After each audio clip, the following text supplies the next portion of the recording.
we get towards May and June, and we're programming those students to come back next year, it gets really, really sticky, and there are some uncomfortable conversations. It is, and you're right, and unfortunately, there were a handful of students who couldn't continue this year because of that reason, because they exceeded the attendance policy. So, you want to allocate for knowing now, moving forward, that, okay, that's it, it's 9.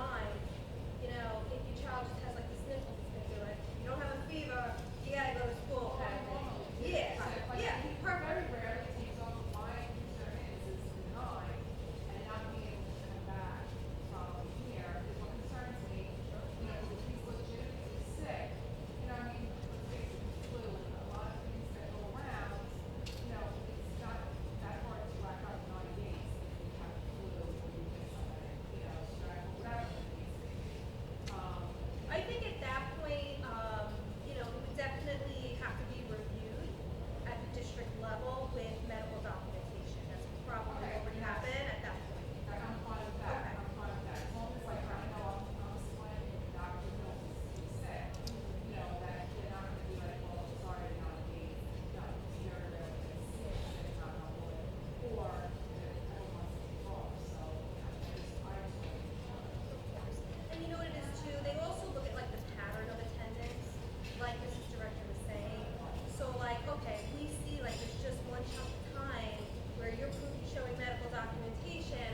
Yeah. Video games. His ideal is to get into like the New York Vermont or Chicago Symphony.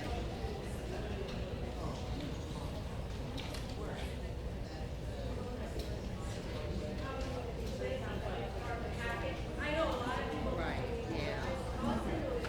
Yeah. Are you still with the president? Oh, did you?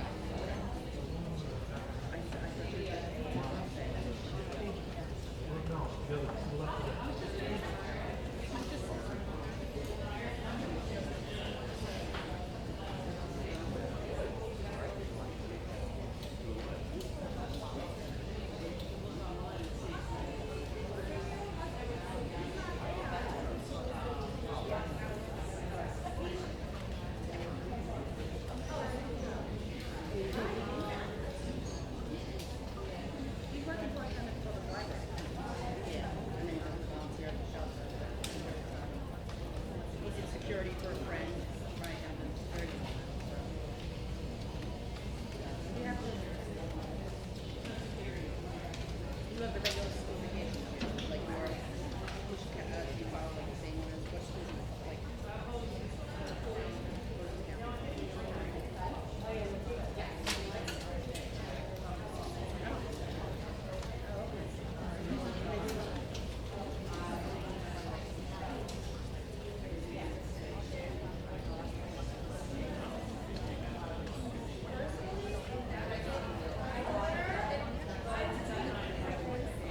So maybe one of the holidays, the day off, take you up to Charlotte and start breakfast.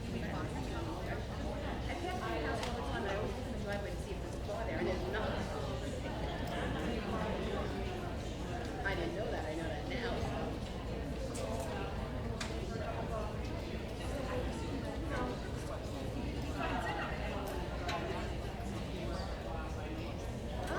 Okay. How are you? Good.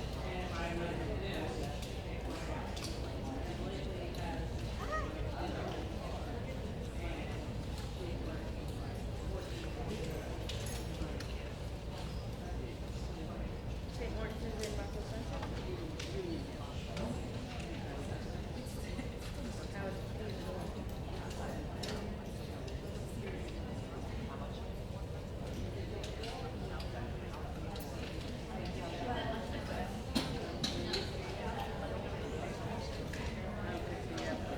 How is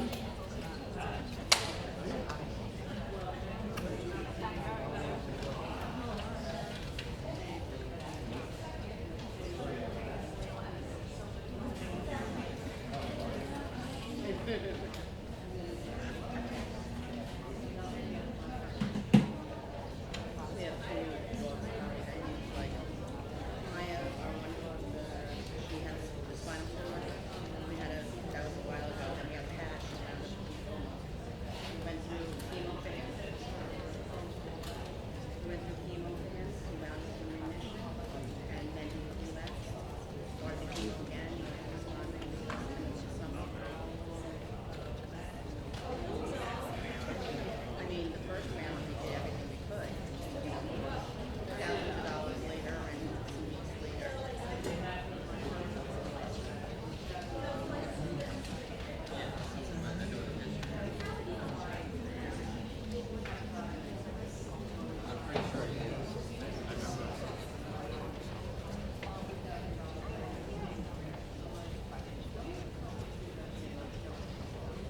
So, you know, he was Pat was 4, he was 5. So he wasn't much for right? So how could we not do anything for him? And then, so we now have a 95% lab. They say there's kit with them, but I'm not convinced it's kit. There's something called 95% shape. Yeah. And we also now have a 114 pound German Shepherd. Because he's working at the shelter and all the stories.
Your live stream tonight?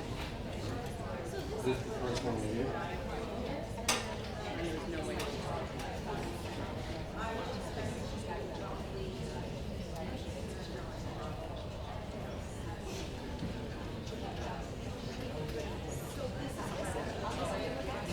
Are you Microsoft Business? So did you start to when? Really?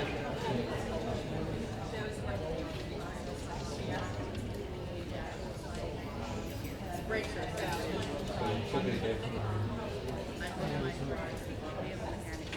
three double cracks? Oh, it's a weird situation. What's it called?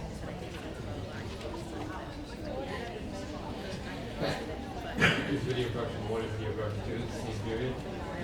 It's so stupid.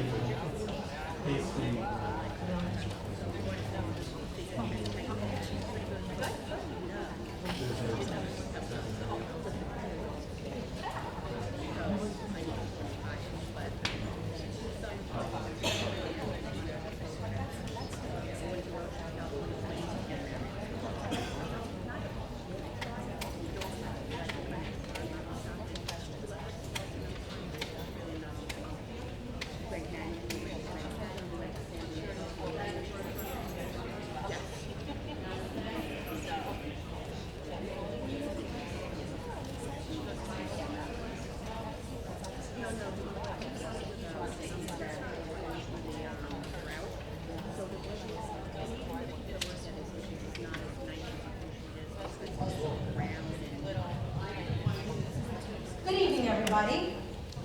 We're going to get started so that we have enough time for questions and we can be ready for when our speaker comes to tell our financial aid. I'm Lauren Director, I'm the Director of Counseling for West Islip Schools, and tonight I'm here with 3 of the counselors from our West Islip High School Counseling Department. We have Mrs. Falco, we have Mrs. Zaracostas, and we have Mr. Carneos, who is new to West Islip. So thank you very much, and thank you all for coming. I also want to recognize, we do have a board member from West Islip here, Mr. Peter McCann. Thank you very much for coming in. I don't know if there's any administrator or anybody in the room, so I hope I'm not leaving anybody out. But I do recognize that you're giving your time for this tonight. It's super, super important, as you know. We're just here to give an overview to you about what to expect for the college process here at West Islip. We had this meeting. How many of you senior parents are here? Okay, excellent, thank you. So how many of you were here in the spring or late winter when we did this when your kids were juniors? All right, wonderful. So this is kind of part 2, so as not to overwhelm you. That was getting you to the summer, and now this is getting you through these very busy fall months. And if you're here and you have younger students and you're here to get information, that's wonderful, thank you. I also want to give a really special shout out to our gentlemen who are here from our video and technology department. They're in the back. They are live streaming this event. So anybody who's home has access to it to watch it. And if not, they can watch it at a later date. So if you know anybody that either couldn't be here this evening, they can go on to WIHS Media and watch this presentation. So, without further ado, this is Senior College Night and Information 2020 for the class of 2020. So a little overview, we talked about this back in the spring, what the colleges are looking for from your children, what goes into it. So they're looking at your students' transcripts. They want to see the strength of the classes that they've taken here in West Islip over, they're looking at 4 years because we're showing them what your children have done in freshman, sophomore, and junior year, but we're also listing the classes they're taking as seniors. So they're paying attention to that. Is your child taking rigorous classes, maybe honors and AP classes, and are they continuing on that trajectory as a senior? Or have they decided, oh, you know, I'm going to take it easy in senior year? They're paying attention to that. They're looking at the cumulative average, right? So that is super important, the GPAs, what your child has done in 9, 10, and 11. That final junior year GPA is what the colleges are first seeing, okay? So that's what gets initially sent to the schools. Yeah. We've talked about the strengths of their courses. They're looking at trends. So sometimes students start off in 9th grade and it's good, but in sophomore and junior year, it really picks up. And the trajectory is on the upswing, and that looks really, really strong. Colleges are also paying attention if it's the opposite. Okay, so they really want to see growth. They really like that. If they see somewhere on the downtrend, they're going to want to know kind of what's going on. They also want to see standardized test scores. So SATs and ACTs. A lot of your students are taking those this fall, and it might be the second time. They might have taken them in the spring earlier. I'm going to take, hi. I just have one question. You said the cumulative GPA. Yes. Weighted or unweighted? Okay, so for the class of 2020, it is weighted. However, just so you know, colleges tend to unweight those averages. After the class of 2020, we no longer will be ranking and weighting those averages. So every course will be weighted at ×1. Unlike right now, we have honors and AP classes are weighted a little bit differently. But I don't really know too many colleges that don't take that weighted average because they have to somehow level the playing field. You know, you think about it, some schools are weighting students' averages higher or differently than here, so they have to sort of measure everybody. So for this grade, it is still weighted, okay? I mentioned the test scores, ACT scores. They're looking at extracurricular activities, that personal essay and letters of recommendation from teachers and from counselors. Okay, This is just a little graphic about the SAT and ACT testing schedule, so I'm not going to spend much time on this, but you know, you all know the children have been registering for those exams, and you can get this information, on this presentation, which will be on our website. You can also get it from collegeboard.org or from actstudent.org.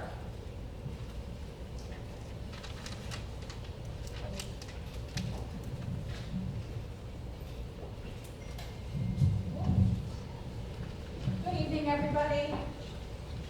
So for academic profile, the best fit, when you're looking at a REACH college, you're actually looking at that your child's GPA may be a bit lower than what is listed on the school's website. However, what you always want to keep in mind, never take that off your list, because you want to be able to look at colleges that are above, ones that you feel comfortable with, that you're looking at averages that are around your child's average, as well as ones that you may have honors colleges that can be ones in which your child has above the average. So you always want to look at a variety. Because keep in mind, colleges accept above and they accept below their average. You're not going to know unless you apply, okay? Also, for admitted, GPA and test scores are higher than the average for admitted. That means likely, that you feel pretty comfortable with applying to the school. Also, you'd be happy to attend if other options. You want to make sure that you have a variety of colleges on your list. You want to visit the schools to show interest in the school. We also have colleges that will come and visit us here at West Islip. We have the reps that come here are the ones typically that will read your child's application. So if your child's meeting with a college representative, you want them, and we tell them, send them a thank you email. Thank you so much for visiting West Islip. It was wonderful to hear about your college. Many students, if they do that, they do keep that in mind. They want to hear from the student. It shows interest. It shows that they're determined. But also, we open it up for grades 9 through 12. But now if you're senior, your child is a senior, you want to make sure that your child is reaching out to the college of interest, to the admissions rep who oversees our local school. Also, when it comes to admission plans, you have early action, early decision. Sound familiar? Okay. Which one is the binding one? Early decision, correct. Early decision means you as a family made a decision that this is your number one choice. You can only have one early decision binding school, which means that regardless of the financial component, if your child is accepted, they're going. You still apply to other colleges, but once he or she is accepted, you're going to withdraw applications from the other schools and you're going to say, my child or son has accepted their early decision school. Now, there are also early decision ones, which could be November 1st deadline, November 15th, December 1st. There are also early decision 2 deadlines, which means it could be January. So it gives you a little bit more time that if you want to see other schools and see what your options are, but you're not ready for that early decision, you still have an option of early decision later on, okay? Also, regular decision. You always want to apply by the regular deadline, which means it could be February, March, but your deadline, you want to keep in mind Thanksgiving is a holiday, but you're going to be applying before Thanksgiving. So before Thanksgiving, you're going to get the bulk of your applications out. However, you still could be applying, and you will be applying to colleges after Thanksgiving. You may do some on-site registration schools in which we have local colleges which will come here to West Islip. For example, Adelphi, CW Post, St. John's. We have set deadlines in which they meet with West Islip students. Yes? Okay, good question. Are you talking about on-sites or visits? For visits or on-site registration? Visits, okay. It's on Naviance, okay? We have it on our district website, so they're going to be able to go onto their own account and register for the visits. All our seniors are, they have no choice. Okay? In grades 9 through 12, we're doing the same. We're getting every class to get on. Now, we also advertise, they're listed, as well as, yes. Oh, no, I was just gonna quickly say that, this week, I know Naviance was down, last week, but this week it's up and running, and we held small groups, and in their college freshman seminar class as well, if they're in that, we redirected them on how to log into the account and how to go back onto Naviance. And Mrs. Director's gonna talk a little bit more about that, in just a little bit. Thank you. Okay. So, you had a question? Yeah. Right. Yes. I'm gonna speak. Oh, no, she's gonna speak to that, yeah.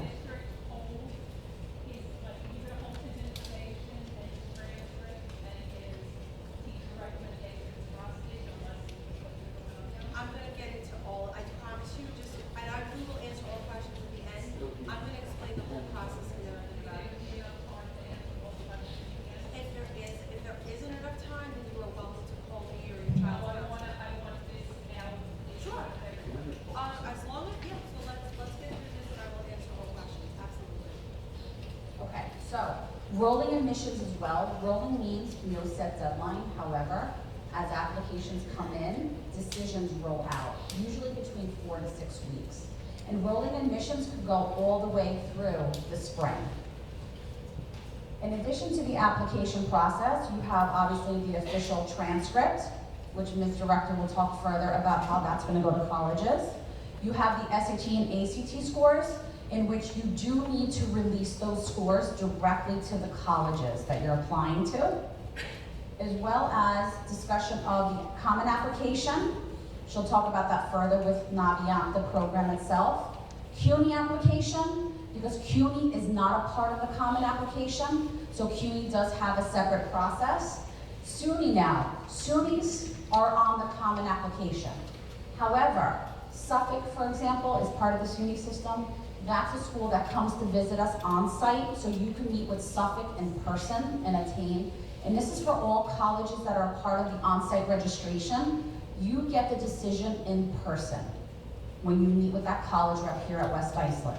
Now, if a college wants to see a little bit more information, for example, that they want to see your first quarter grades, when they sit down with your son or daughter, they're going to say, we're just going to wait for your first quarter grades, and then we're going to send out a decision to you. However, when you meet with them for on-site, they waive the application fee. It's a benefit to meet in person. Some of the programs also, they don't give decisions. Just to give you an example, if your son or daughter is applying to an engineering program or the nursing program, at times they may not give you a decision in person because that department needs to make a decision. However, they accept your application, they meet with your son or daughter, and it's a good thing that they meet in person. Yes? You have like FIT has their own separate application, yes, okay? Yes, they do, and we'll be going over that together, okay? Okay, now, you also have the counselor and teacher recommendations. Ms. Director will go over that a little bit further, what that process is gonna be like. A personal essay, very important. Even if it's not required, your son or daughter writes a statement or writes something about themselves and it's not required, send it to the school. However, prior to then, have your son or daughter's English teacher read it, yourselves, their counselor. You want to have different parties read over the college essay, because when it comes to an admissions process, you have different parties that are a part of the committee, different personalities, different perspectives. So every single person is going to look at it with a different lens. And that's what you want before sending it out to the college. You want to make sure it's proofread, it's reviewed, and you're going to go through several drafts. So now in the fall, that's going to be the component that takes the longest, is the college essay, okay? Then you have your resume or list of extracurriculars. So with the extracurricular activities, you want to make sure grades 9 through 12, all the activities are listed on the resume. However, also keep in mind, if your child is involved with an activity from middle school, but they're still involved with it senior year, you want to make sure it's displayed on that resume. That they're still continuing with music, for example, since 7th grade. Okay? Okay, Thank you.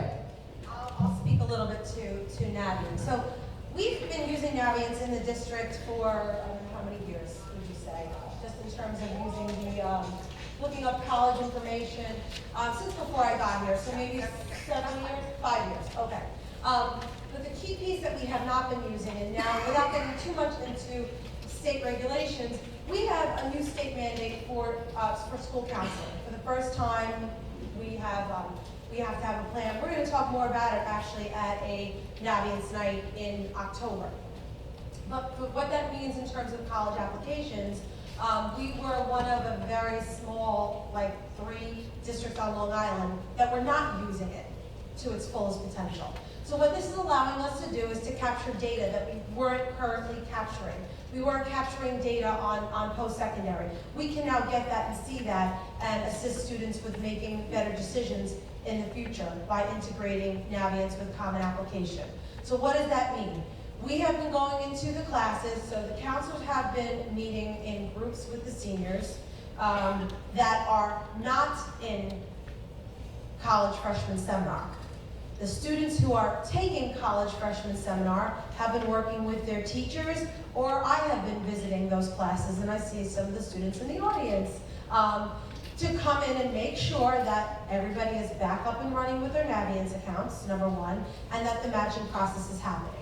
So here's what's happened this week. Yes, you got senior parents and guardians did get an email from me and periodic updates. There was a problem with the system. It was down. There was it's all technological that I don't fully understand myself, and I'm not even going to try to explain it. However, everything is better now, and everything is back, and all of the students' accounts, plus their test scores, plus their GPAs, plus any career assessments that they had done, everything has been restored, and we're back up. Okay. So counselors have really, I have to say, this group of people up front here and the other counselors who were not able to be here this evening have really been fantastic with ensuring that every child is back up, that they will be matched. There are a couple that we're still working on, but by and large, everything is fixed, okay? So, Common App and Naviance, once they match, what that means is that your child's Common Application, that information that's on there, electronically transfers over to Naviance, okay? The students still have to use Common Application. They still submit their applications using that document. That's their end, Naviance is our end. Teachers' letters of recommendation are uploaded to that and submitted. Counselor documents are uploaded to Naviance and submitted. The only difference is that they were doing it on Common App before, now they're doing it on Naviance. Okay? And Naviance collects the data for us, and that's what we use for further decisions and instruction. Yes? So you say that my son does not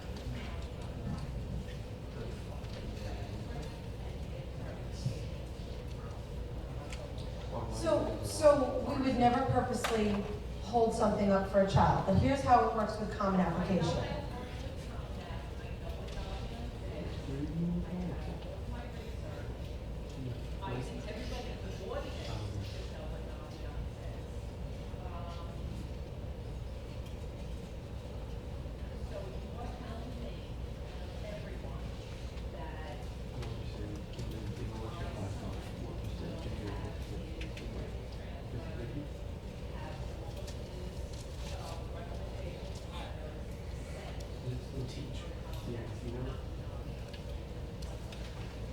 Okay, so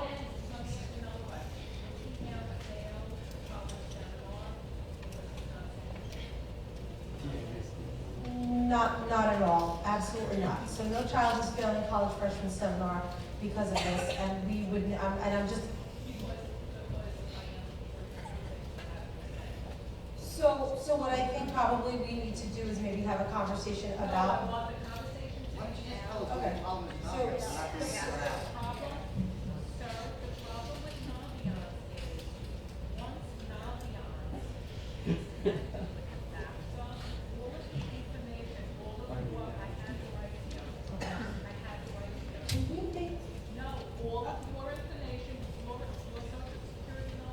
Not true at all.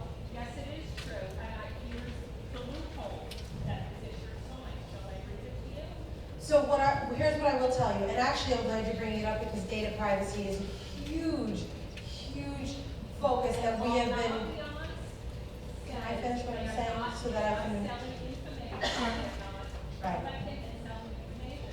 It's not Navios, it's their parent company, which is Hobson's, right. They have signed our data, so we have, and I will be very happy to share with you, I have a document that has been signed of what organizations, what companies we can use. How many of you heard from us that we can't use Remind anymore? Okay, do you know why we can't use Remind? Privacy. They will not sign the Data Privacy Act. Hobson's, Navient has signed, if I tell you, But the loophole to the Privacy Act is what the district signed in their contract with Hobson. And it says pertaining to contractors, consultants, volunteers, and other parties within the educational agency or institution that has outsourced services or functions and are thus deemed school officials for the purposes of disclosure to school officials and contractors, etc. So- That means that when the district signs the contract, Hobson and others, an outside contractor, they are. Can we have this conversation? I really invite you to call me tomorrow, and I would like to set up a conversation. But I don't want to take up more time from this, and I want to explain something. Okay, I want to explain something to the other members that are here. Naviance and FAFSA have nothing to do with each other, at all. But the Please look, information will flow. I will give you my number, and we can speak tomorrow. Don't So, when you fill out, I'm sorry that you said. when you fill out the FAFSA, as we're gonna get into in a couple of minutes, you're filling out a completely separate document, a completely separate application that has nothing to do with Naviance. If you have questions and concerns about Naviance, I would be happy to answer them outside of this, and I will give you my contact information. The district has approved this, we've been using this. This is just for your child's transcript, their reports, the letters of recommendation, and they are being sent electronically to your child's schools. We are giving your children the tools in which how to use it, whether they're in college freshman seminar or whether they're meeting in groups with their counselors, okay? Any questions about that process? We're teaching them we're showing the kids how to request transcripts. We're showing the students how to request letters of recommendation from their teachers. Yes. I'm still having a problem with Naviance, or just speak to the council. You can speak to the council, yes, or if you want to give me your name and number of your child, then we If I can. can just add, it works. I tried. I know it works, but I can't match. No, I took care of it. Oh, you did? Just so you know. Yeah. Okay? Was this the one from earlier? Yeah. Okay, yes. Okay. We saw. Okay. Yep, okay. So do we understand about the process? And again, you can talk a little bit more privately if you have, an individual question or concern. Yes.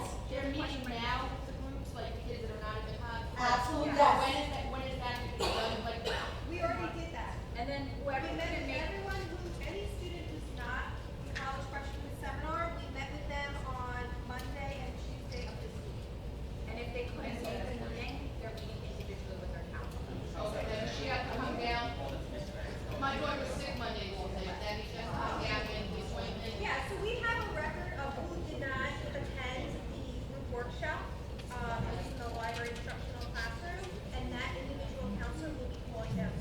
I just wanna know a timeframe, because honestly, I know the data schools stay at it, but my daughter tried to get to the council office in the data school and it took longer than it really should have. So she was just sick Monday and Tuesday, so I was just trying. No, she's gonna meet, whoever cannot make it, they're gonna meet with her counselor. But in enough timeframe to be able to do all. Absolutely. So just to, and I've got one question we get to over here.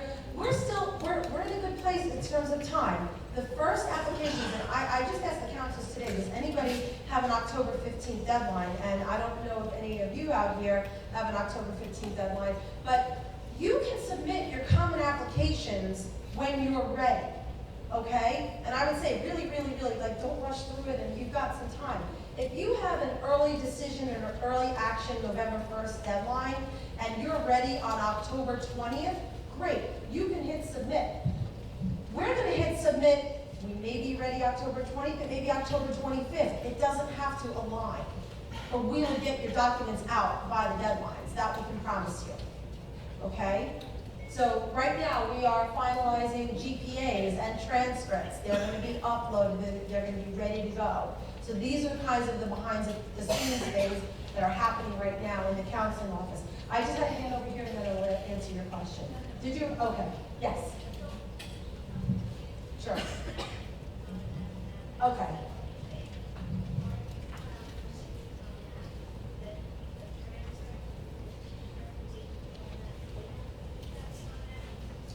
Okay, the teachers, so the question was about the matching. What is the process? How did, and this would be the same whether we're using Naviance or not, because it was still the same with Common App. Your child submits the Common Application.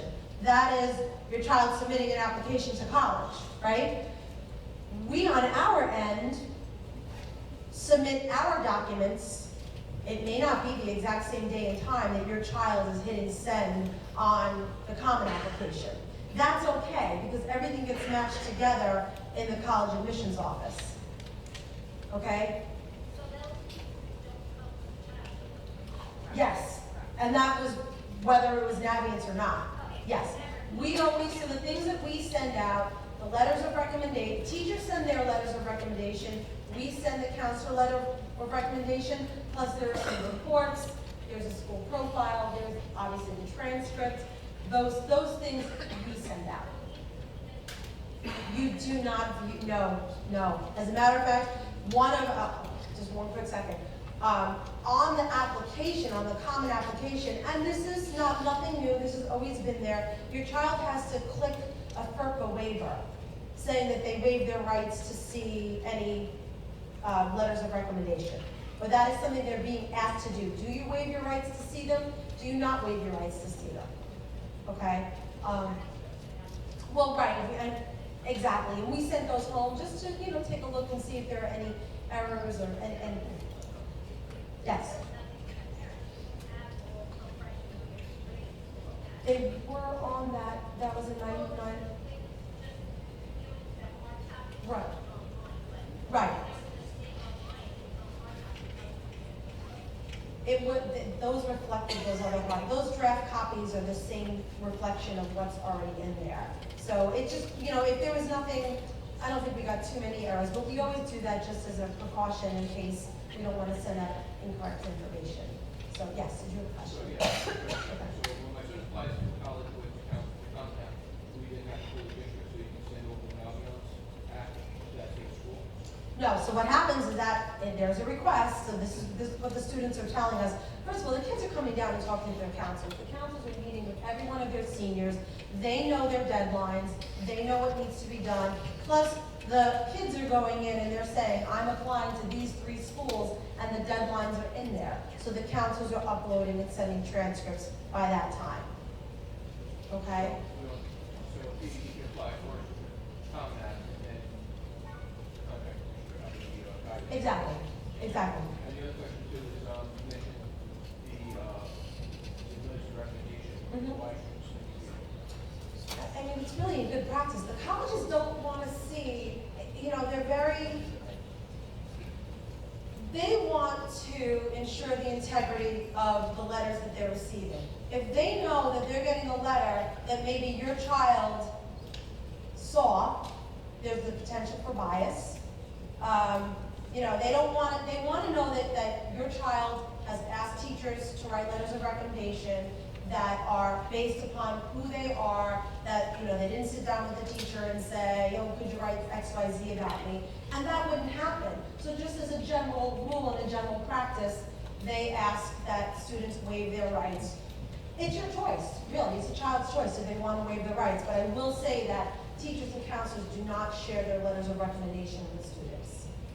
Yes?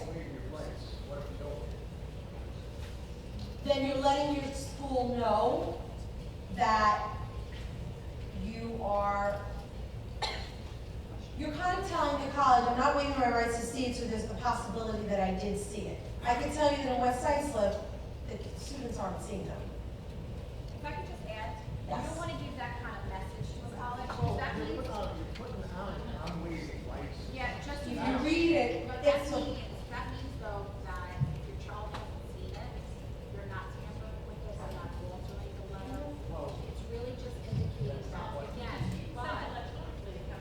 It's the Federal Education Rights to Privacy Act. They have to click a FERPA waiver. You'll see it on there, and if you know, unfortunately, we've all seen all of this stuff that goes on in the college admission scandals, and I'm not saying that this stuff is gonna happen here, but this is the kind of the reactions that the colleges have taken, the Common App is taking. This is unfortunately the way that it kind of is. They ask that the students waive their rights to see these documents. And it's up to you, it's up to the child and The document is this, normal terms and conditions that you just gloss over on every website you go to, and then when they come back and say, well, what's in there, they know about it. How big is It's- this life? it's the piece that the students see, and some of them have seen it this week because they've already matched their accounts, the FERPA waiver that they click to see whether or not they're going to waive their rights. I mean, that's the language, I'm using the language that's there. If they waive their rights to see that they're letting the college know that the integrity of these letters is safe. They haven't seen it, there's no bias. If they don't, then they're letting the colleges, they're sending that message. We will not advise students that it's not our position. We do not advise students to waive their rights. I have a question. Yes. So if the letter is being sent directly from the school to the college, and there's no chance of the student, making any changes to that, why is there a problem with not receiving that? Because the integrity is never being compromised. This is a Common App, this is something that the Common Application and the National Association of College Admissions Counseling has agreed to. That's the way it is, unfortunately, whether we like it or not, that's just something they're asking us to do. Really? Yes.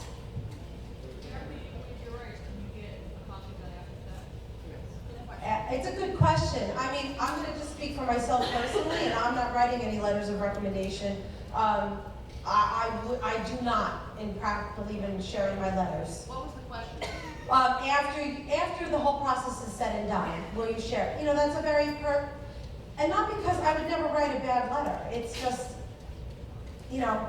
You have to be pragmatic, you just want to see what the letters were. As a matter of fact, at the college level, the students can go in to an admissions office. I mean, if they really want to do so, if you're in college and you ask to go to admissions and see it, you can do that. I don't know anybody that does, but you can. Also here, after graduation, you have a right to see the letter. So I release my letters after graduation. Okay. Again, it's a personal, professional thing. That's really all that it is. Yes. Yes.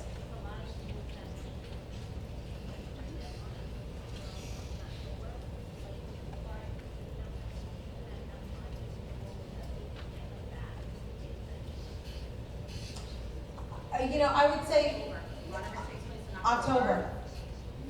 So the answer is yes. I know it seems like, Also keep but in it mind, does happen. when there's deadlines, it's a student deadline, obviously everything will get there by the deadline. But keep in mind, your child's application goes separately from a transcript, from letters of recommendations, but everything will be there by that deadline. And keep in mind. Right, that's actually a great question. So her question was, is there gonna be enough time for a teacher or a counselor to evaluate the college admissions essay prior to going out by a November 1st or 15th deadline? Depends on what type of English class your child was in. Some of the English classes actually started working on the college admissions essay last spring. Okay, so it depends on which English class they're in. Now, most kids are taking English this semester and they're working on it there as well. If for any reason your child did not work on an English class last spring and is not doing it in the fall, that's when they can present their work in progress or their essay to their current English teacher and to their counselor specifically, and they would do that in the month of October. No, it is not done in college freshman seminar, it's in English.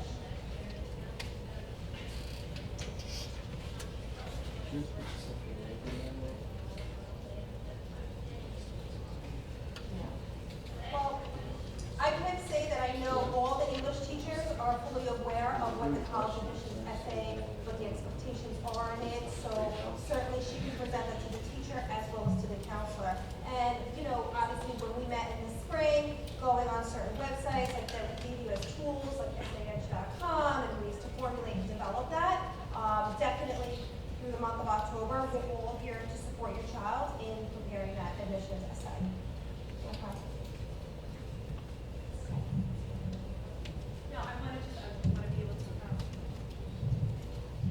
question, and then I want to make sure we introduce our financial aid speaker so that he has enough time.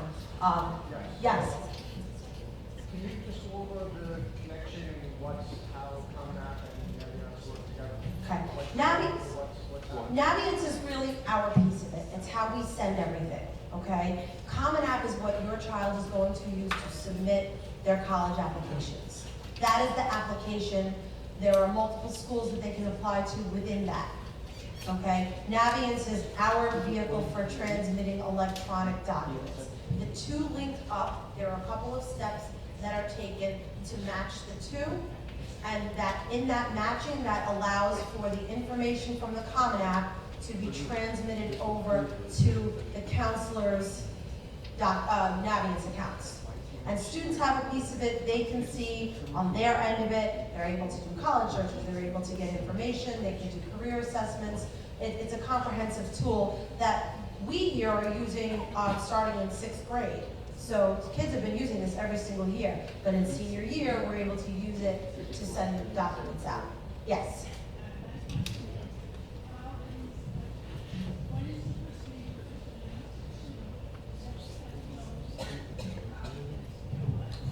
Okay, so the question was, what is the procedure for letting counselors know what colleges they're applying to? First, face-to-face communication, okay?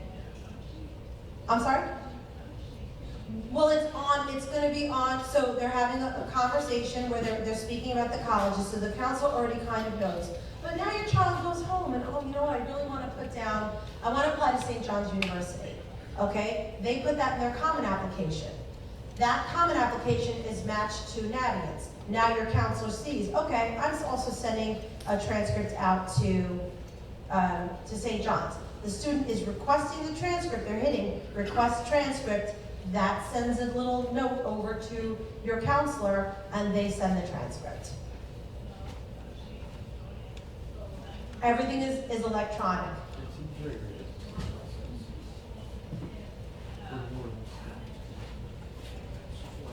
Correct.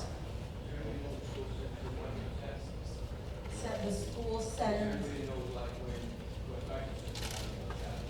When they're not, there is the student I think they can see a day and a time stamp. They can see documents submitted on the Common App. And on their Naviance, I think they can see like documents submitted, so.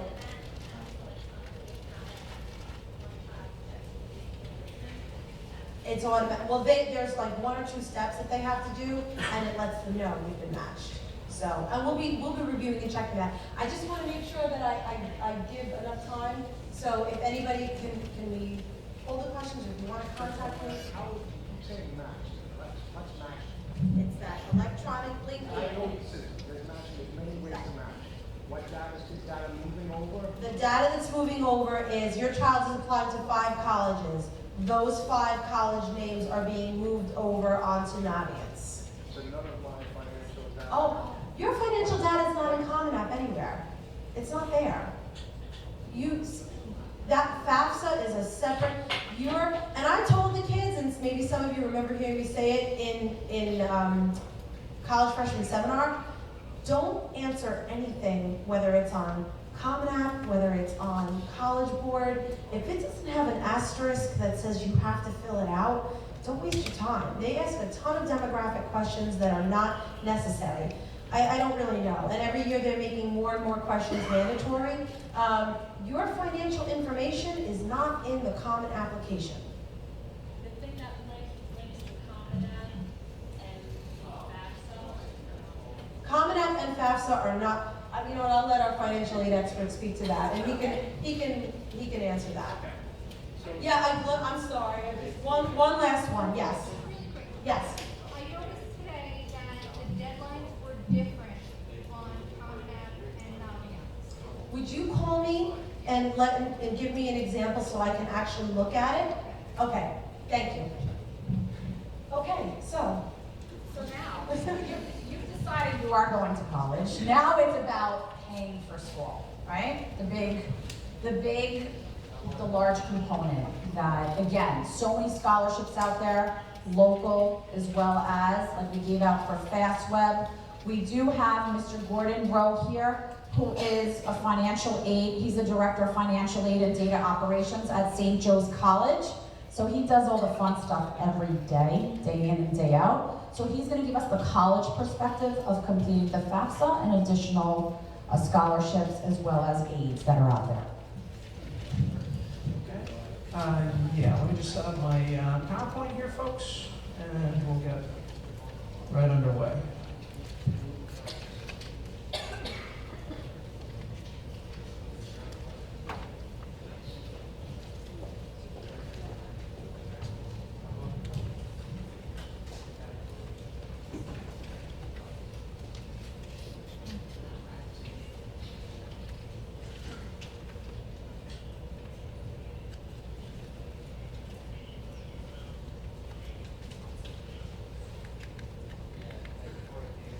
Are any families here junior families? You could raise your hand. We have some junior families. Okay. Mainly seniors, is that? Seniors? Okay.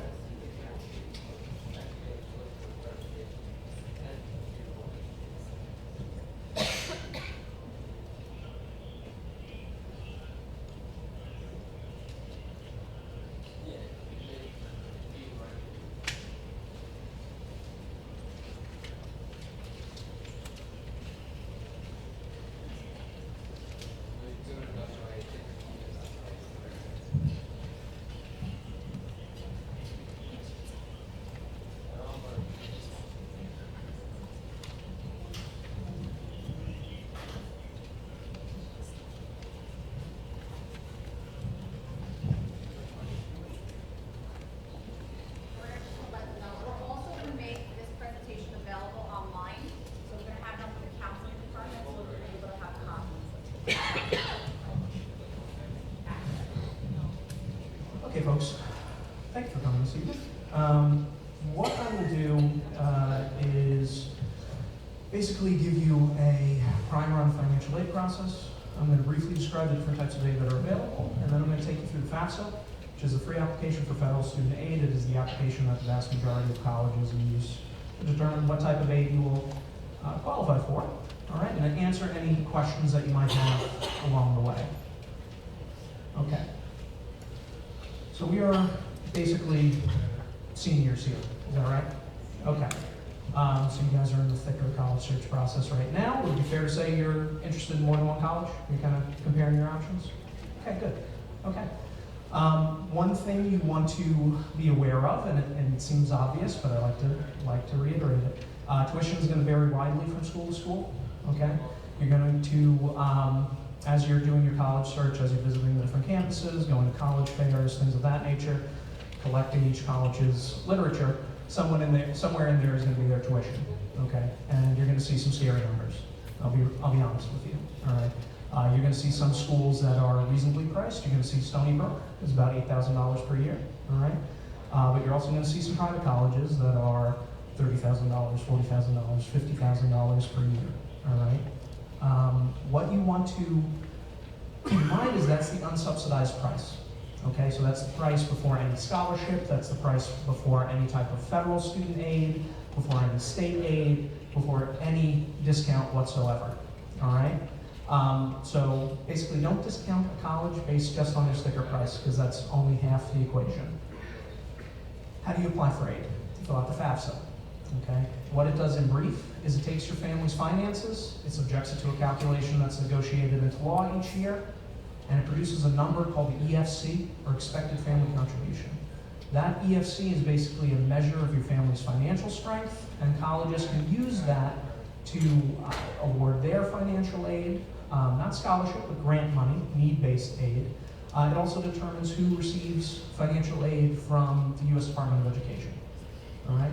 That EFC is going to be the same whether you go to Suffolk Community College, you go to Adelphi, you go to Hofstra, you go to Harvard. All right? The difference is going to be the tuition at those different schools. The difference between the two is your financial need, and financial aid pays for financial need. So in general, if you apply to a more expensive college, you have more financial need, hopefully you will get more financial aid. So basically, don't discount college just based on their tuition. apply to multiple different colleges, apply for financial aid at multiple different colleges. Let them make an offer to you before you discount them, okay?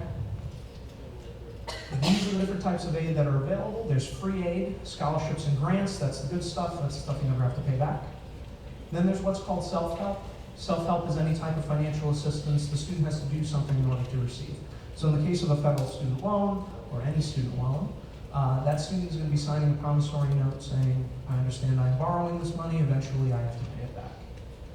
In the case of an employment opportunity like the Federal College Work-Study Program, it's exactly what it sounds like. It's a job.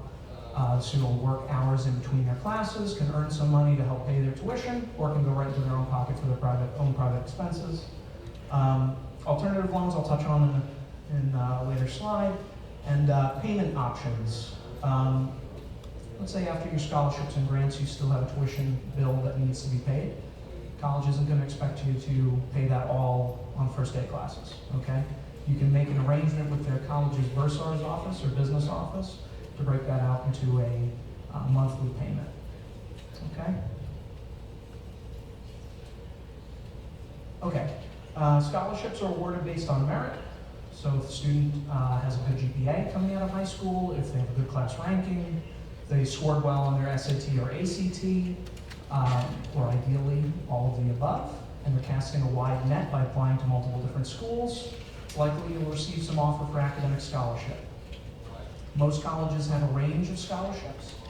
So for instance, at my shop, our minimum scholarship is a $3,500 scholarship, so it's a small partial scholarship.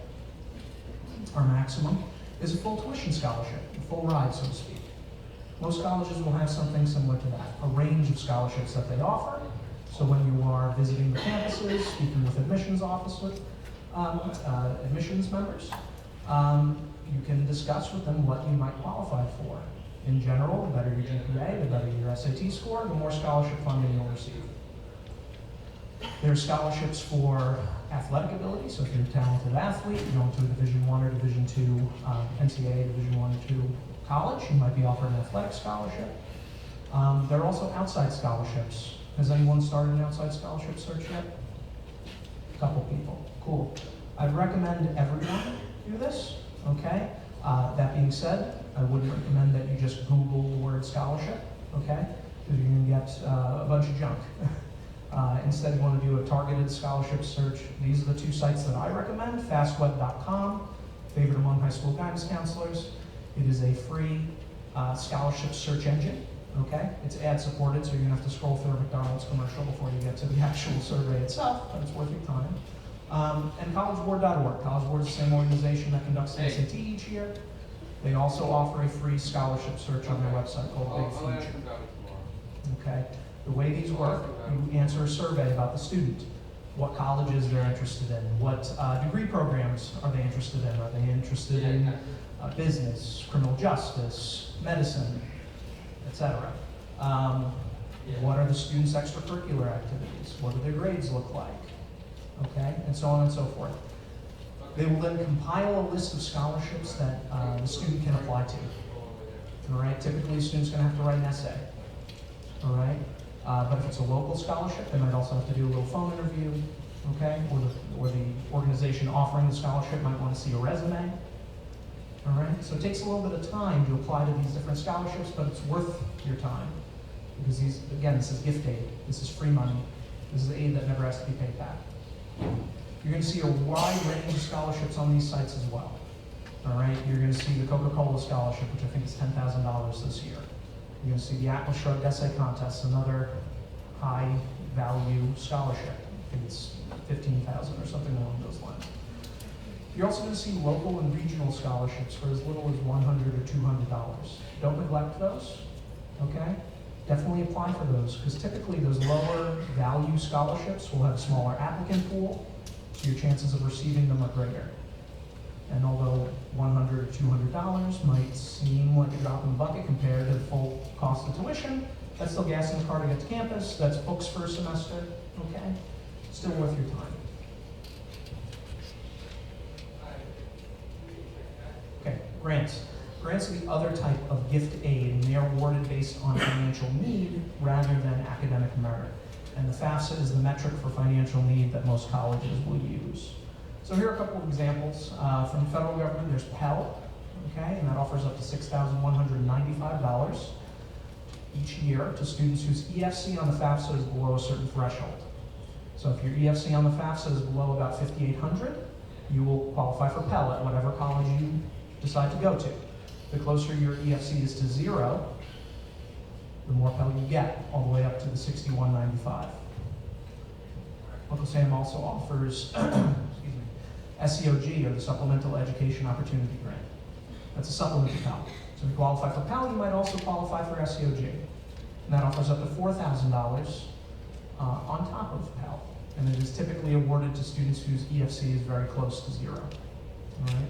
The difference between the two is Pell is essentially guaranteed. If you qualify for Pell, you're going to get it whether you go to Harvard or Suffolk Community.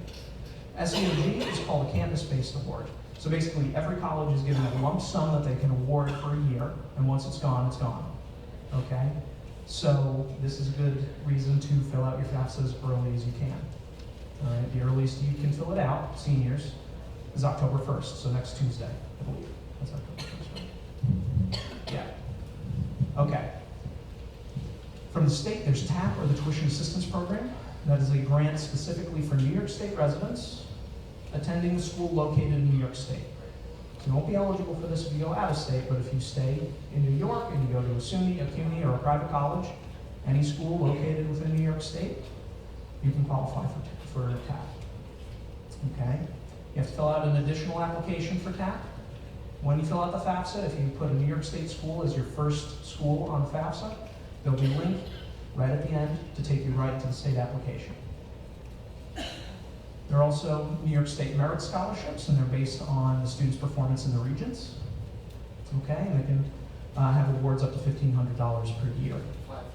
And there's also the Excelsior Scholarship. Has everyone heard of the Excelsior? Yeah, okay. New York State's free tuition program. Okay, wonderful opportunity if you intend to go to a SUNY or a CUNY, and your family's net taxable income is below $125,000. All right. There's an additional application for Excelsior as well. It is not available just yet. It usually comes online in the spring. What you can do is if you go to hesc.ny.gov and you click on the very prominent link for the Excelsior Scholarship, you can register an email address to get a notification when the application for Excelsior comes online. Okay? And I wish I could give you an exact date, like October 1st for the FAFSA, but unfortunately with Excelsior, the date that the applications come online has varied from year to year.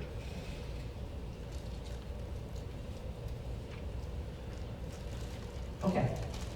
When it comes to self-help student aid, the most common type is a student loan. Right off the bat, you were never obligated to take a student loan, but you will be offered one. If you do find that you have to finance a portion of the tuition, the best student loan you can get is a federal student loan. Okay, and FAFSA is the application for these. These are low interest rate, fixed interest rate, deferred, non-credit based loans. So let me break that apart a little bit. They are low interest rate. Currently, the interest rate on these loans is 4.53%, so it's actually below the prime lending rate. It is a fixed interest rate loan, so if a student borrows through the federal student loan program, that interest rate is not going to fluctuate for the entire term of the loan and the entire term of repayment, so they don't have to be worried about some crazy balloon payment 15 years down the road when the prime interest rate has increased, if it does. These are deferred loans, so students don't have to make any payments while they're in school. The payments don't start until 6 months after they graduate.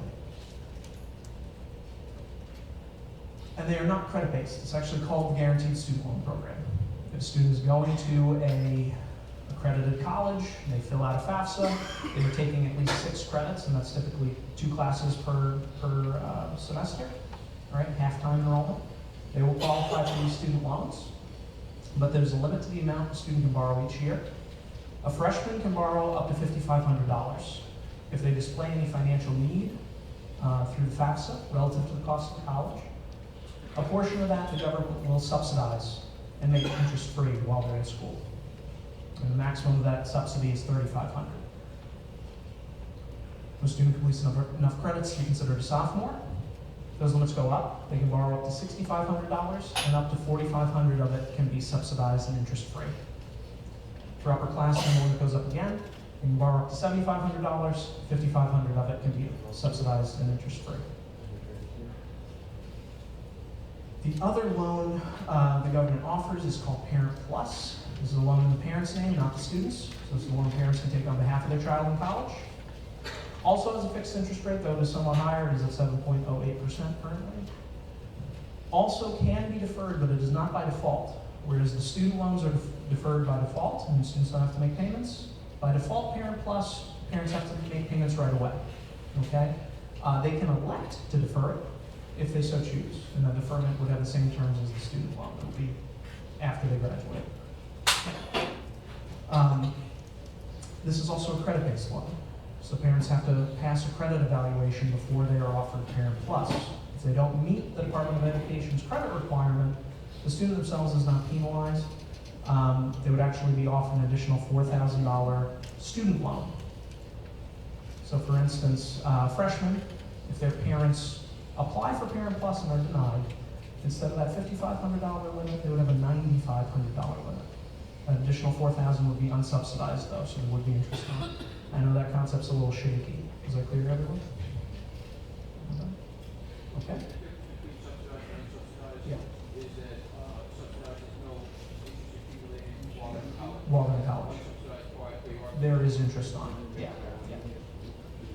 Technically, there's interest on both, but the government is paying the interest for it on behalf of the child. But to you, interest free, yeah, that's exactly right. Okay, student employment, work study. I'm a big fan of these programs. Was anybody work study in college? Couple hands, okay, good. You folks know the benefits. You get to work in between your classes. It's great for networking, looks good on a resume. You earn a paycheck. And that paycheck can help subsidize your tuition, or it can go right into your pocket for your own private expenses. It's a wonderful, wonderful, wonderful opportunity.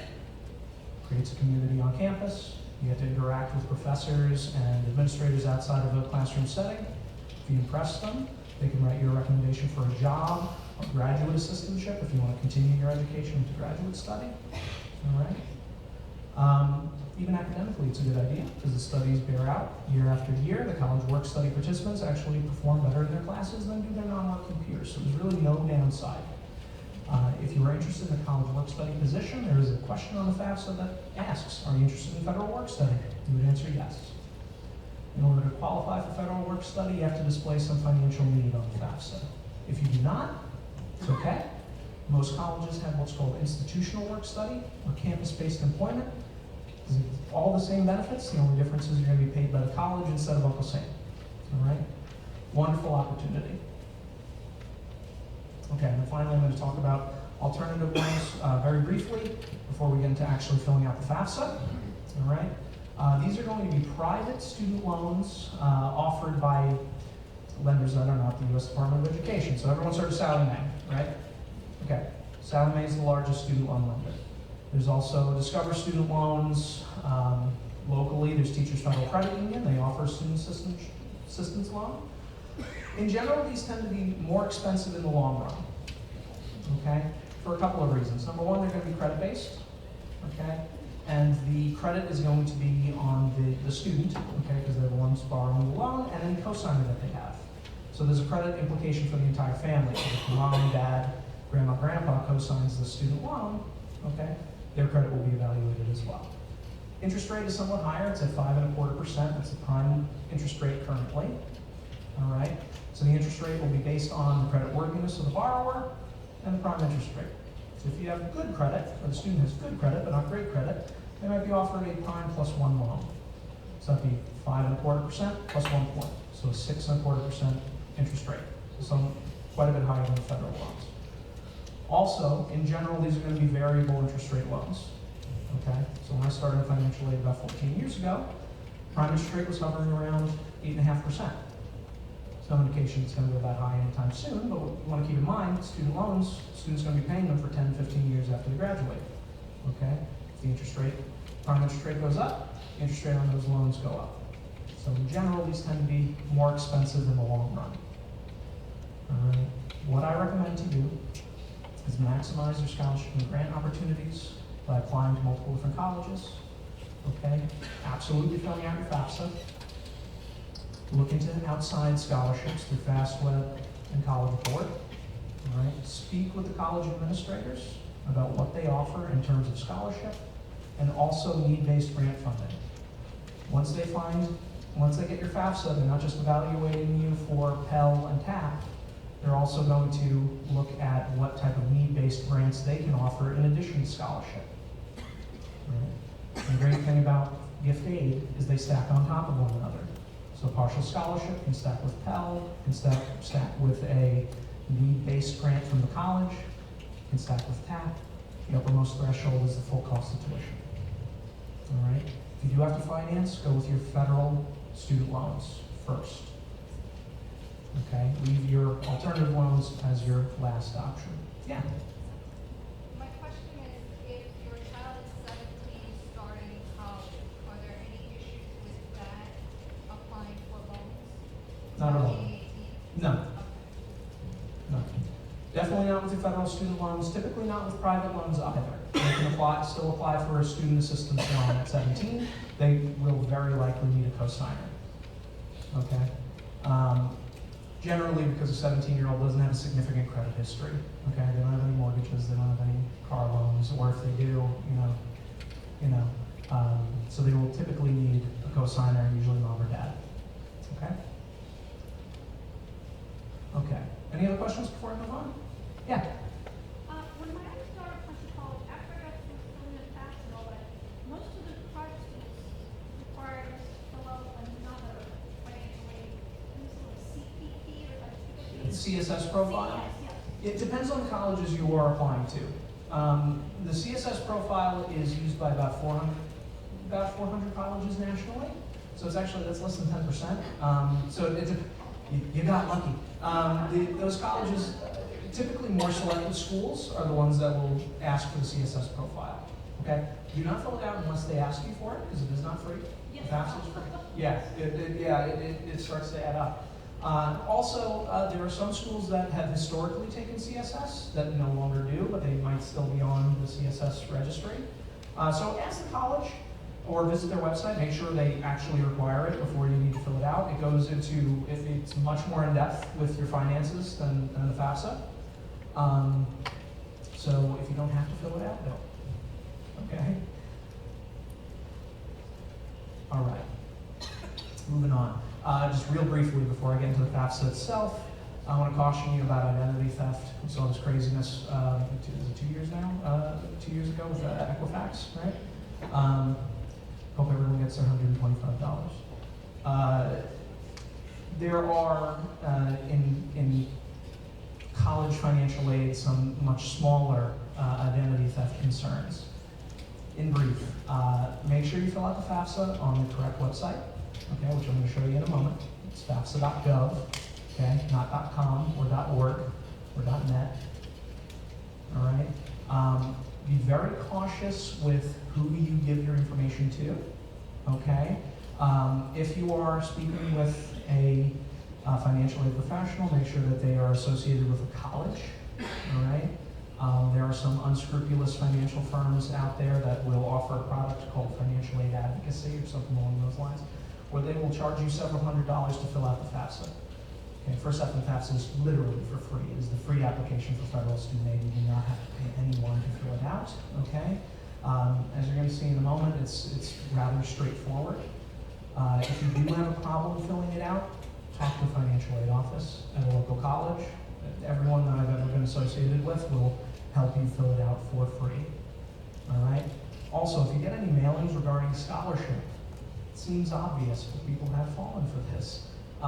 If anywhere in the mailing says, send us a check for $10 and we'll roll you in the lottery for a scholarship, obviously a scam, right? Okay, purpose of scholarship is help you pay for a college education, not line someone else's pocket. If you are unsure whether something is legitimate or not, contact a financial aid office. We have lists of scholarships that we know are legitimate and others that we know are bogus, so we'll help you navigate those waters, so to speak. And with that, I'm going to go into completing the 2020-2021 FAFSA. Okay, this is the FAFSA that comes online next Tuesday. This is the one you seniors will want to fill out. I have just 1920, if anyone, you didn't pick one up, so if anyone needs paper or a worksheet, anyone need one? Yeah, it's a good tool. You can collect all of your information before you actually fill out the FAFSA. There have been some minor changes, but the majority of the application is identical to last year. Okay, FAFSA's filled out online. All right, you can go to fafsa.ed.gov or fafsa.gov. It will take you to the same site. All right, it's a website that looks very much like this. In order to sign the FAFSA, you need to register 2 FSA IDs. Okay, these are basically a username or password. You need one for the student who's actually applying for aid, and one for a parent to also sign the FAFSA. Okay? If any parents already have an FSA ID, or either from filling out their own FAFSA or an older child's FAFSA, you can still use that to also sign your younger child's FAFSA now. Is that clear, everyone? Oh yeah, I forget my FSA ID. They will, you can re-enable it. So you won't create a new one, but they will help you get back to it. Okay. This is the information you're going to need to fill out the FAFSA. Okay? You're going to need the student's driver's license and their social security number. Driver's license is optional, so if there are any students without a driver's license, that's fine. You're going to need the parents' social security numbers. You're going to need W-2 forms and records of money earned in 2018. 2018 federal income tax returns and applicable schedules for both the student and the parent. Okay, if the student applied, filed a tax return, you'll need that as well. Records of any untaxed income that the family receives. Current bank statements as of the date you file the FAFSA. Business and farm records if those pertain to you. Records of stocks, bonds, and investments. A couple things. These last 3, bank statements, business records, stocks, bonds, and other investments. That's asset information, okay? It is treated differently than income on the FAFSA. So number 1, whereas they're looking at your most recently completed tax return, so the tax return you filed last April, with assets is as of the day you filed, okay? And there's no look back. All right, so whatever your finances are as of the date you file the FAFSA, that is what you put on the FAFSA. All right. Business records. In my experience, most family-owned businesses qualify for what's called a small business exclusion. So if it is a family-owned and operated business with less than 100 employees, you do not have to put anything on the FAFSA with regard to the value of your business. Okay? Any questions on that? Okay. Stocks, bonds, and investments. With all asset information, like I mentioned, it's treated differently than income.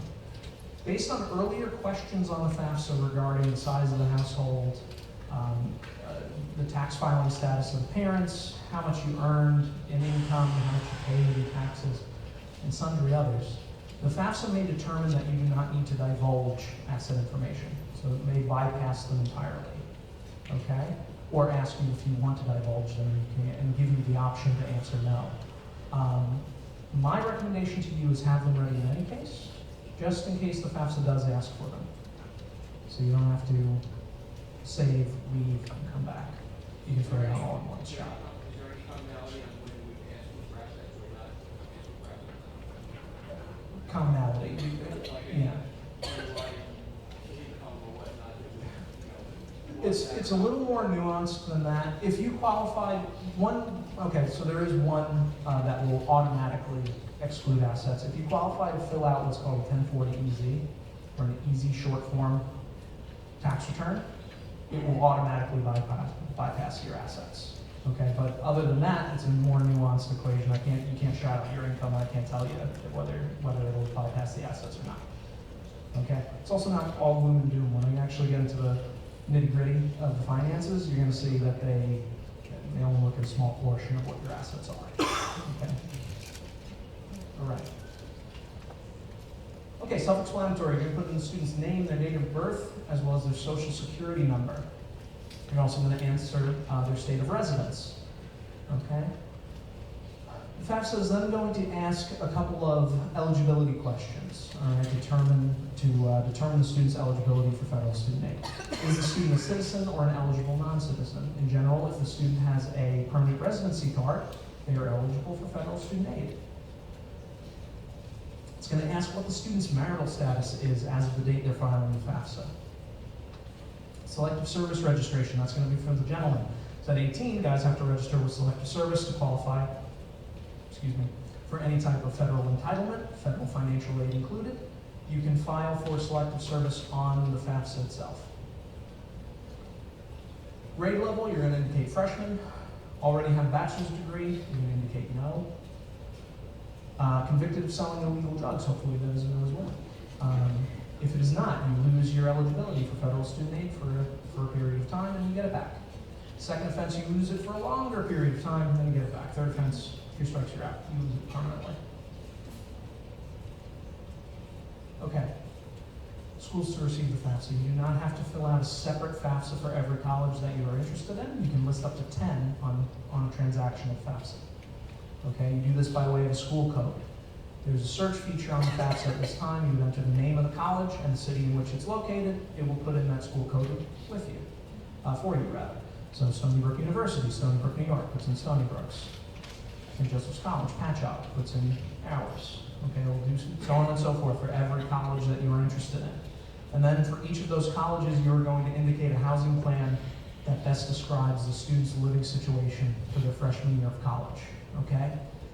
So if the student's staying local, you might put with parent. That means they're going to be staying at home, living at home with the parents, commuting to college.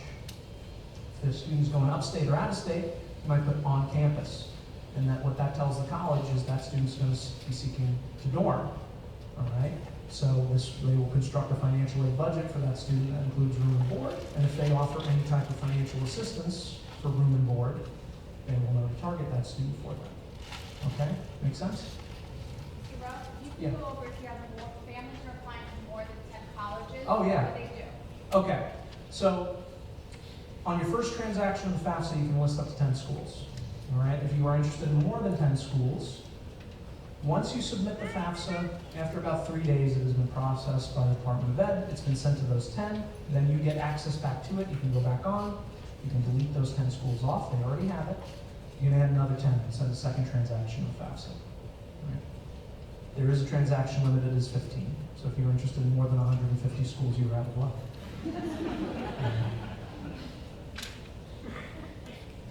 Okay. Dependency status. Dependent students have to divulge their parents' finances on the FAFSA. Independent students do not. In order to be considered independent, the student would have to be born before January 1st, 1997 on the 2021 FAFSA. So be 23 years old or older going into their freshman year of college. The student would have to be married. The student would have to already be financially supporting children or dependents of their own. They would have to be a graduate student, or be done with college on graduate school. Be a veteran of the U.S. Armed Forces or on active duty with the U.S. Armed Forces, or be considered an orphan or ward of the court. If the student doesn't meet any one of these criteria, they're dependent and they do have to put their parents' finances on the FAFSA. Okay, in households where the parents are married or living together, both parents' income goes on the FAFSA. In case of a divorce or separation, it's going to be the custodial parent's income that goes on the FAFSA. The other parent's income is excluded. For the purposes of financial aid, the Department of Education defines custodial parent as the parent the student lives with the most. Okay? I'm often posed the question, what if the custody agreement is exactly 50-50? What if the student eats breakfast with mom and dinner with dad every day? In that very remote scenario where it is truly a 50-50 split, the student can elect to choose which household they want to put on the FAFSA, which parent's income they want to enter on the FAFSA form, but it has to be consistent year after year. Okay? So if they put mom on the freshman FAFSA and then dad on the sophomore FAFSA, it sends up a red flag to the U.S. Department of Ed, who swoops in and says, okay, you're going to file with whichever parent earns the most money now. Okay? If the custody agreement is exactly 50-50 split, you can choose, but it has to be consistent year after year. Don't let them make that determination for you. In case of the custodial parent being remarried, it's going to be the custodial parent's income that goes on the FAFSA, as well as their new spouse's income. Okay? FAFSA is trying to determine a household income. Is that clear to everyone? Any questions on this? Okay. Okay. Again, self-explanatory. You're going to put in the parents' social security numbers, their dates of birth, as well as their names, and their state of residence. Then you're going to indicate the parent's household size, okay? And the household size is basically a head count of everyone in the household. So it's going to be the parents themselves, the student themselves, any siblings that the student has that still live at home and the parents financially support, okay? As well as any third-party dependents that the parents have. So that might be a grandparent that lives with the parents and the parents financially support them. Niece or nephew that the parents have taken in. Doesn't even really have to be a family member, it can be a good friend, okay? As long as it's a human. No pets. And this is a good thing. For each additional person in the household, a little bit more of the parent's income is protected from the FAFSA calculation. The logic there is a household of 7 is more expensive to maintain than a household of 3. Make sense? All right. For each additional family member, then we'll ask you family members attending college. That's going to be the student who is applying for aid and any siblings that they have who are in college at the same time for undergraduate study. All right. Can't include any siblings that are studying for an MBA or a graduate degree. But if you have 2 kids in undergraduate study at the same time, you can list them on the FAFSA. And again, a little bit more of the parents' finances will be protected from the FAFSA calculation for each child that they have in college. Yeah. No, not on the FAFSA itself. Not on the FAFSA itself. If you were selected for a financial aid audit, okay, then the college that you ultimately go to will contact you for documentation as to who's in the household, what your taxes look like, stuff like that. But the FAFSA is a general form, so it'll just ask you for a number. Okay. Oh, real quickly, if one of the parents is in college at the same time, you cannot include yourself as a family member attending college on your child's FAFSA. However, if you are applying for financial aid and filling out a FAFSA of your own, you can include your children on your FAFSA. And this is something that the Department of Education has gone back and forth with over the years. Currently, parents cannot include themselves on a dependent's FAFSA. All right? Okay, and now we get into the actual finance portion of the FAFSA, okay? Hopefully, most of you will not have to fill the majority of this out. Okay, the FAFSA has what's called the IRS Data Retrieval Tool.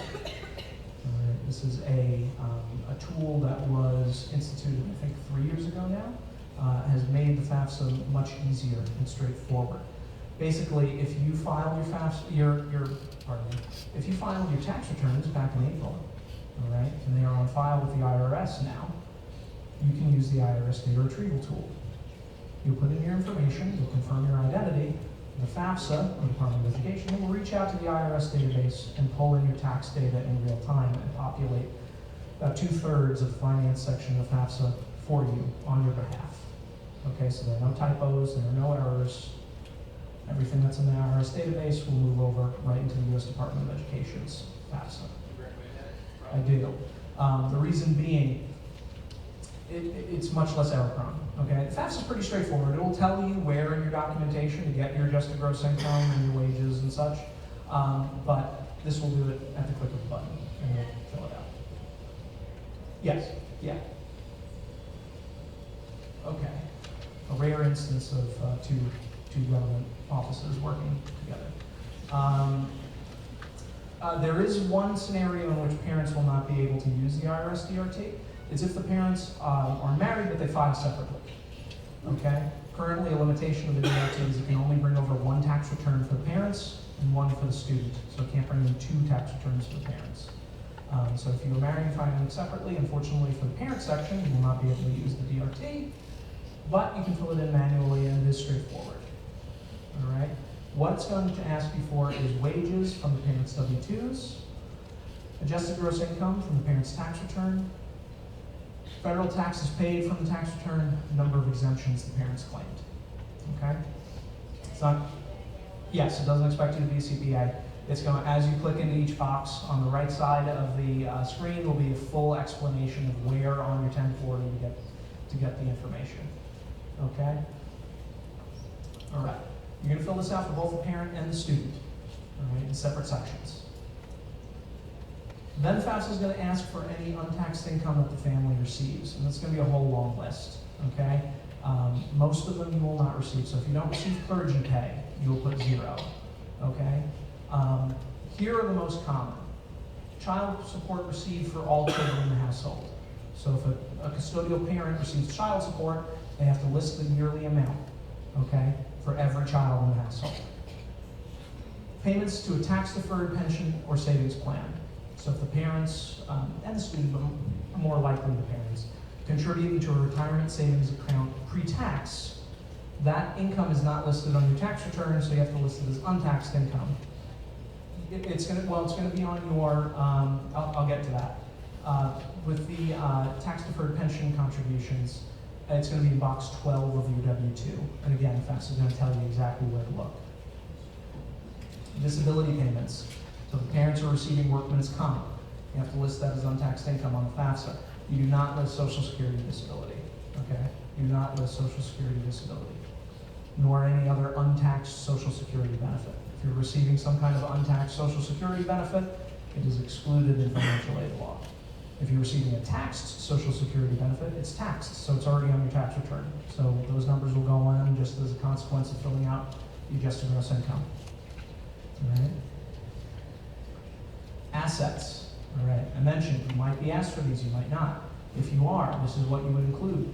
Current bank statements as of the date you file with FAFSA, so cash, checking, savings accounts, so on and so forth. Investments like CDs, stocks, bonds, college savings plans, so 529s, you have to list as a parent asset. Mutual funds, things of that nature. Real estate, but not your primary residence. So if you own your home, you do not put the value of your home on the FAFSA as an asset. Okay? All right? Only if you own a second property. So if you own a second home or a rental property, you have to put the fair market value of that second property adjusted for debt.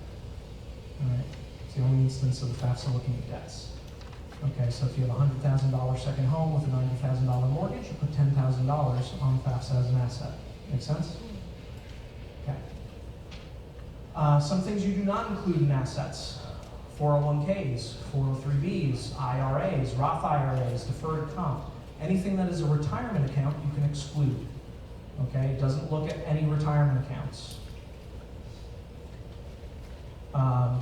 Nor does it look at life insurance policies or non-vested stocks. If you have some kind of stock that is valueless as of the date you're filing the FAFSA, you do not have to put its proposed value 5 years in the future when you have access to it. Okay, if it's valueless as of the date you file the FAFSA, you don't put it on there. Yeah? Why would we include the balance of the 401k if they're going to include the tax amount of payment? You have to include, for income, you have to include what you are contributing into it, but you do not have to put the balance of the account. So whatever you contributed into the account over the course of the last year, if it is untaxed, if it was pre-tax, you have to add it back on because it's not on your tax return, so it's listed as untaxed income. For the balance of the account, you do not have to list as an asset. Why would they assume? Because one is the full amount of the account and one is just what your contribution was from your income over the course of the past year. So assets and income are evaluated differently and have somewhat different rules. Yeah? For the assets, college savings plans, is that for all your children? For all your children, yes. And if you would. Listed as a parent asset. Okay, yeah. And if you would, do money for your 520, from your 529, does that count as your income? It will on the following year's FAFSA. Yeah. That's actually a good point. Little technique some families have used. If you have a significant portion, a significant amount in a college savings plan, income is weighted somewhat heavier than assets on the FAFSA. Okay? So one technique some families have used is that they don't actually dip into the 529 account until the senior year. The reason being, there is no FAFSA past the senior year. That's the last year of attendance in the undergraduate program. So you can go into the 529 account. It takes a little bit of work because you don't want anything left over after college-related expenses, okay? Because you get hit with a tax for that. But it won't be listed as income on the following year's FAFSA, okay? So your EFC will be suppressed somewhat. You'll ideally get a little more financial aid. Other thing is, if a 529 is not owned by the parent, okay, if it was started by grandma or grandpa, aunt or uncle, you don't have to list it on the FAFSA whatsoever. It's an intentional loophole written into the financial aid law. If it's a non-biological parent, or a non-parent, I shouldn't say biological, a non-parent who started the 529, you do not have to list the balance of it on the FAFSA as an asset, as a parent asset. That's right, any retirement account, so IRA, Roth IRA, deferred comp, you do not have to list the balance of any type of retirement account on FAFSA as an asset. They don't look at it. What's that? I'm not entirely certain. I'll check for you. Yeah. No, you do. You put it in as an asset. But if you withdraw, so let's say freshman year of college, you filled out the FAFSA, you've listed the 529 as an account, as a parent account. Then you pull from the 529 to pay for college-related expenses in the freshman year. On the sophomore year, okay, you will now list the reduced amount of that 529 as an asset, and whatever you withdrew as student income. Okay, income is weighted more heavily than assets on the FAFSA. So let's say you withdrew $5,000. $5,000 listed as income will have a larger effect on the EFC than $5,000 listed as an asset.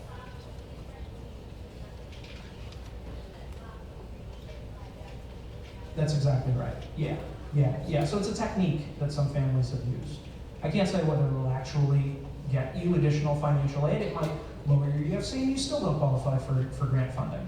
But it's something that if you're on the cusp, might help. All right. It's not all gloom and doom. Okay? Even though they ask you to divulge more or less everything other than retirement accounts and the value of your home, they don't actually look at penny for penny what you put in. All right? Just like there are income protections based on the number of people in the household, there are asset protections that go on behind the scenes in the FAFSA. Okay? It's based on the age of the eldest, for the parents, it's based on the age of the eldest parent. All right? I do not know the entire schedule off the top of my head. But this is my round number example. So let's say based on their stocks and their bank accounts, parents have $100,000 in assets that they type into the FAFSA. Okay, they type in $100,000. Let's say the age of the eldest parent is 48. That's the median age for a parent with a student entering college. That family will have a $12,000 asset protection allowance. So that $100,000 behind the scenes, $12,000 is cut right off the top, not looked at. Of the remaining $88,000, the government looks at 12% of it. Okay? So although the parents typed in $100,000, what actually goes into the FAFSA calculation and affects anything is more along the lines of about $10,000. Okay? Makes sense? All right? They don't actually look at every penny you have managed to save over the course of your lifetime. It's 12% of the remainder. So it's actually, effectively, it's less than 12%. It's closer to about 9.5. So you'll answer these questions for the student as well. Okay?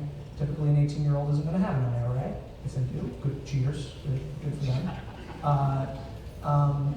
But they might have some bonds, might have some savings bonds. They might have a bank account. You list that as an asset. There is no asset protection allowance for the students. The government looks at 20% of the whole. Okay, so again, they don't look at the whole amount, but they do look at a larger percentage of student assets as opposed to parent assets. So 20% of student assets. Okay. Any questions on assets or income? Yeah. I'm sorry, this might be a little picky, but if you have stocks, you know how you said like the bank accounts is just what your account balance is that day. So if you have stock, is it just simply whatever day you're filling it out, the value of the stock is this times how many shares? Yes. That's it? Yeah. So it's as of the date you file the FAFSA, there is no look back for any type of asset. To that point, if you have an exceptionally fluid checking account, like one that the balance literally is fluctuating by hundreds or thousands of dollars every day, you can use, in that one instance, you can use an average over the course of a month. Okay? Any other questions? So let's say, the point you just mentioned. Yeah. So let's say your account is down to like its lowest point, that's the lowest point. Mhm. Is that the time that the flash will pass? You could, if you know, like you're gonna make a big purchase in the next couple of weeks, I'm buying a car. You could wait until you have to after you make that purchase to fill out the FAFSA. Absolutely. You could. There is no look back. Yeah. A child's account is charged harder next year, so. Somewhat, yeah. So they look at 20% of the total student assets as opposed to 12% of the parent assets after the asset protection allowance. So yeah, it is a larger percentage of student assets. Yeah. Where do you find out the asset protection allowance on a daily basis? Absolutely, yeah. Yeah, if you go to ifap.ed.gov, that's information for financial aid professionals, ifap.ed.gov, you can search for, this is the exact, this is exactly what you want to search for, parent asset allowance. Okay, and you want to look for the numbers 2021, because it's going to give you all of them since the inception of FAFSA. But 2021 is the one that you are going to be most interested in.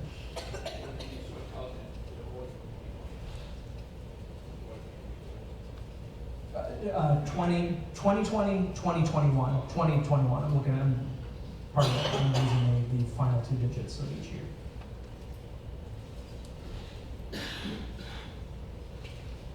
Okay. Any other questions about assets or income? Yeah.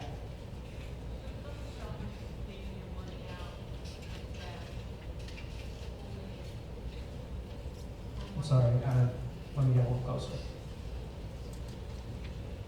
Say again.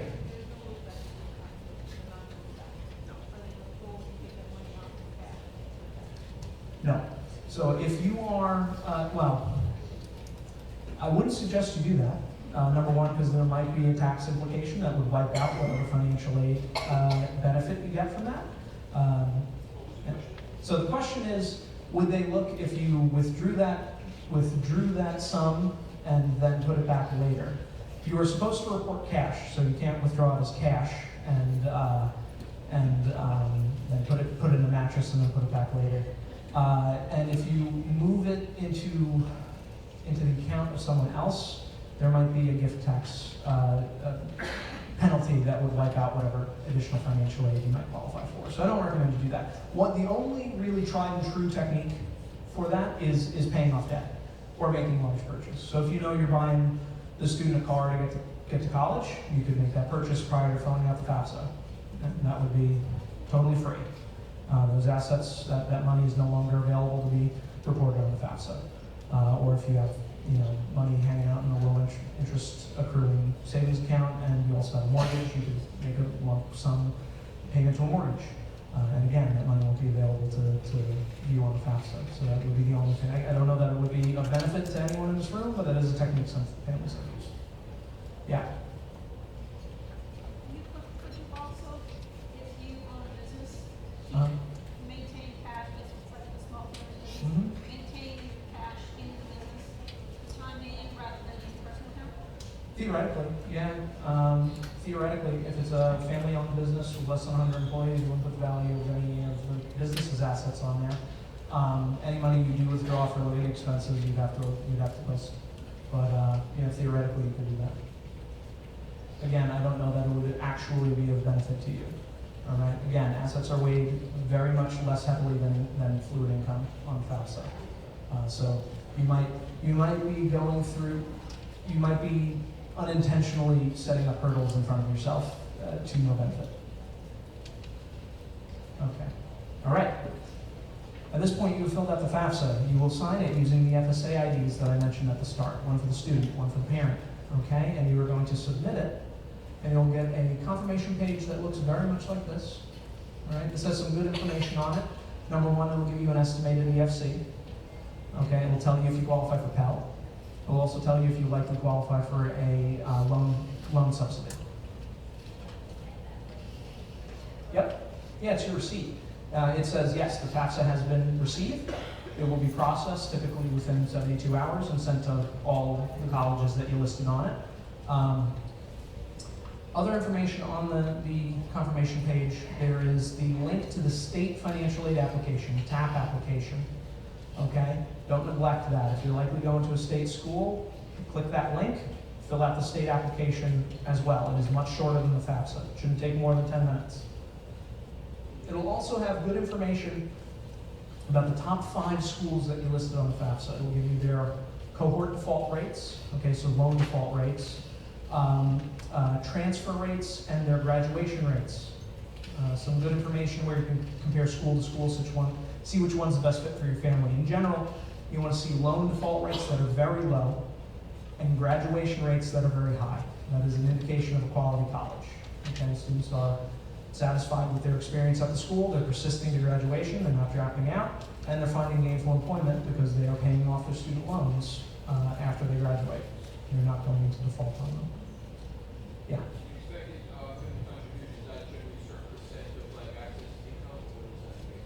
It is the final result of the calculation of the FAFSA, and it's too nuanced for me to, again, you can't give me your numbers and I tell you exactly what it is. If you are interested, that same website will have the FAFSA calculation on it. It's 12 pages long. You could manually put in your figures and we'll get your UFC at the end of it.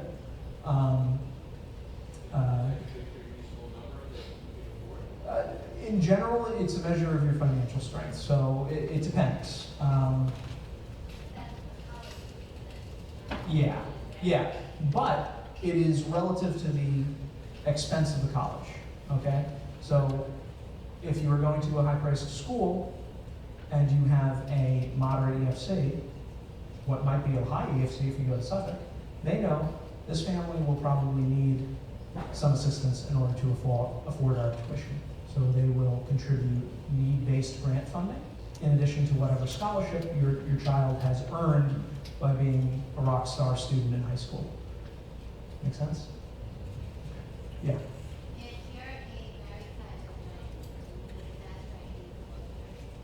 No, just one. Could be either parent. But keep it in a safe spot because you're going to use it to file the FAFSA each year. Any other questions? Okay. At this point, what happens is the FAFSA is processed typically within about 72 hours, and it's sent to the different schools that you indicated on the FAFSA. It'll then be matched with whatever admissions record that the college has for you. So you will typically have either had to apply to the college for entry or made some kind of overture of interest to them by attending a college fair and filling out an inquiry card or something along those lines so that they know who you are, all right? You won't hear back until you've been accepted to the school. Yeah. Mm-hmm. Yeah. Mm-hmm.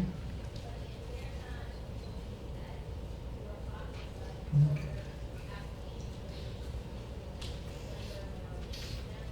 They'll still see that you filled it out.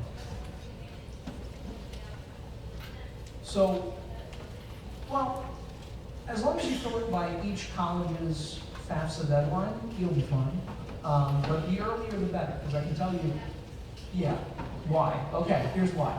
Because if you fill out the FAFSA even prior to applying to the college, we'll still get that FAFSA from John and Jane Doe, and we'll hang on to it until you apply. We'll also see that you applied on October 1st. So when we start our first FAFSA packaging run, once all of our students in the initial acceptance have gone through, we'll see, okay, these students applied on October 1st, so we're going to order these FAFSA in order of receipt, and we're going to start applying our need-based grants, okay? Yeah, yeah.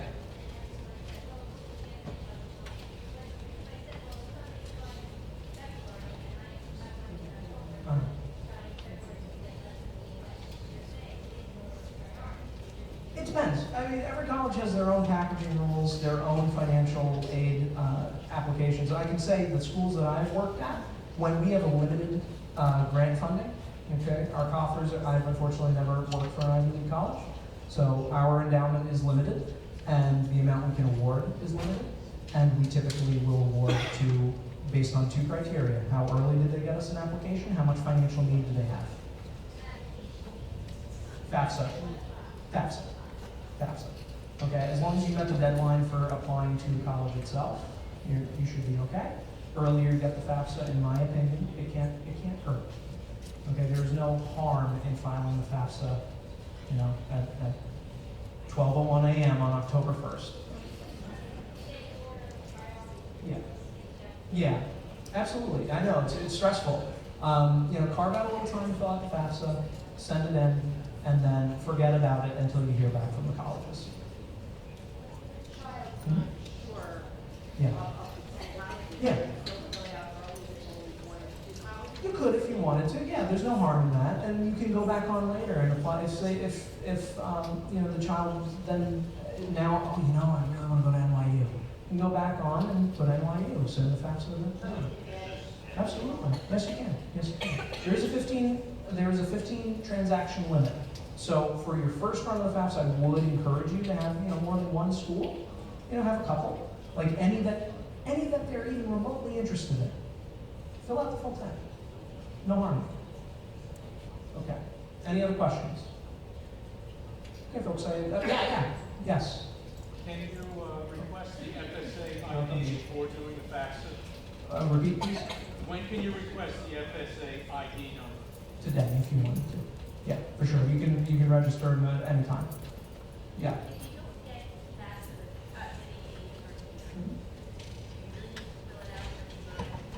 I'd encourage you to. There's a couple of reasons.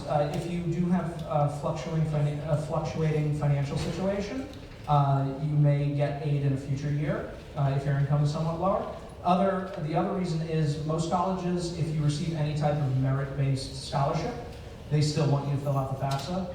The reason being, if you get a full ride scholarship to wherever,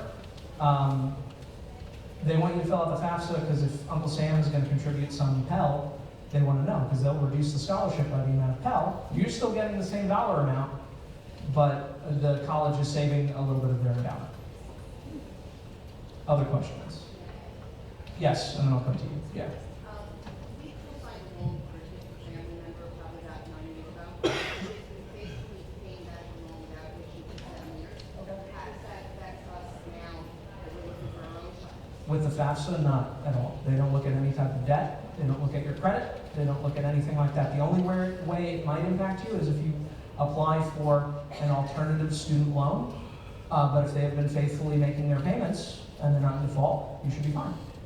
Yeah. Yes. Mm-hmm. Yes.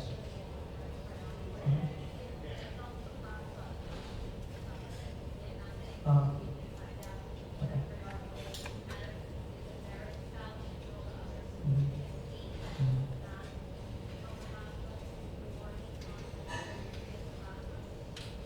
Scholarship, no.